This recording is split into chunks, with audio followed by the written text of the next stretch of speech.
October आणि नोव्हेंबरचे पैसे 10 ऑक्टोबरच्या आत हा अजितदादाचा वाद आहे। मी शब्दाचा पक्का आहे। माय माऊलींनो, आता तुम्हाला जो काही आता सप्टेंबरचे पैसे सोडलेत, आमचीच मुलगी आदिती तटकरे त्या खात्याची मंत्री आहे। आताच येताना विक्रमला विचारा, मी गाडी फोन लावला होता तिला आणि तिला सांगितलं की लवकर पैसे ते सगळे संपवा। ते संपवले की पुढचे पैसे सोडतो आणि मग तुम्हाला आचारसंहिता लागायच्या आत माझ्या माय माऊलींना ऑक्टोबरचे नोव्हेंबरचे 3000 रुपये परत तुम्हाला पाठवतो। जसं माझ्या रक्षाबंधनला आम्ही 3000 रुपये दिले, महायुती सरकारने दिले, तसं भाऊबीज आहे, भाऊबीजेला पण माझ्या बहिणीला, माझ्या माय माऊलीला मी खाली हाताने पाठवणार नाही, तिला ओवाळणी देणार म्हणजे देणार।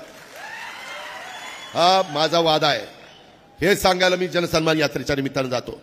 माय माऊलींनो, सगळ्यांना सांगा घरी जाऊन, काही काही घरामध्ये दोघींना पैसे येत आहेत, 18 दुने 36,000 वर्षाचे, त्याच्यामध्ये बिल माफ केलंय, त्याची 10,000 रुपयाची बचत झाली।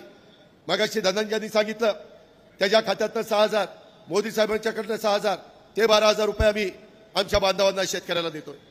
अशा पद्धतीनं वेगवेगळ्या प्रकारे 60 ते 70,000 रुपये हे एका कुटुंबामध्ये जात आहे। काढा आता आम्ही जसं लाडकी बहिणीला पहिले 3,000 दिले, आता सप्टेंबरचे पैसे आले।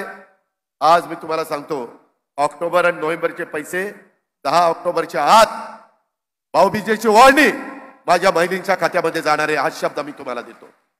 बहिणींनो, काळजी करू नका, हा भाऊ तुमच्या पाठीशी आहे, धनंजय मुंडे तुमच्या पाठीशी आहे, आमचं मंत्रिमंडळ तुमच्या पाठीशी आहे। तुम्ही काही काळजी करू नका, फक्त ते पैसे तुमच्या करता वापरा। इतके दिवस तुम्ही नवऱ्याकरता, मुलाबाळांच्या करता वापरलं, स्वतःला काही पाहिजे असेल तर मुरड घातली, नको मला घेण्यापेक्षा कुटुंबाला घेईन, पण तुमचाही अधिकार आहे ना।